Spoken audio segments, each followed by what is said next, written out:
जी अस्सलाम वालेकुम, कैसे हैं आल फ्रेंड्स। मैं आप सबका भाई हकीम अतीक और रहमान सन्यासी फ्रॉम गुजरा। दोस्तों आज हम डिस्कस करेंगे जिन दोस्तों को पेशाब के बाद कतरे आते हैं इनका क्या इलाज है। ये ज़्यादातर ओवर एज को देखने को मिलता है, लेकिन ये यंग जनरेशन नौजवानों में भी मसला पाया जाता है। दोस्तों ये मसला इतना ख़ास नहीं है, मसला बल्कि कोई भी इतना डेंजरस नहीं होता। सिर्फ आप मसले की थोड़ी सी बात को समझ लें, अल्हम्दुलिल्लाह आप इजीली इसको घर पर कवर कर सकते हैं। कोई परेशानी वाली बात नहीं है। ये दो मसले होते हैं, यानी कि दो वजूहात होती हैं जिस वजह से ये पेशाब के कतरों वाला प्रॉब्लम्स बनता है। एक ये होता है कि मसाना कमज़ोर हो जाता है, इसलिए ये प्रॉब्लम्स बनती है। एक होता है मसाने में स्वेलिंग यानी सोज होती है, यूरिन जो है वो मुकम्मल रिलीज़ नहीं हो पाता, इसलिए चंद कतरे बाद में आते हैं।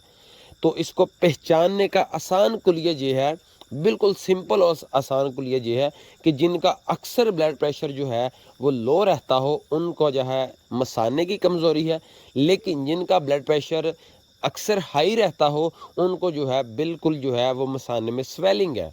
आसान तरीका है पहचानने का। 2-4 दिन आप लगातार चेक करें, खाने से चीज़ों से आपको ईज़िली आइडिया हो जाएगा। और इसकी जो मसाने की कमज़ोरी का इलाज है वो मैं आपको यहाँ पर शो कर देता हूँ। सिर्फ सिंपल सी चीज़ें हैं दोस्तों। आपने त्रिफला लेना है, अक्कर लेना है, रेगमाही लेनी है और दोस्तों मूसली स्याह लेनी है, ठीक है। ये सारी चीज़ें दोस्तों आपने हम वज़न लेनी है। इनका सफ़ूफ बना लें पहले अलहदा-अलहदा, फिर इसको अच्छी तरह मिक्स करके आधा टीस्पून आधा चम्मच जो है ये आप सुबह दही के साथ इस्तेमाल करें।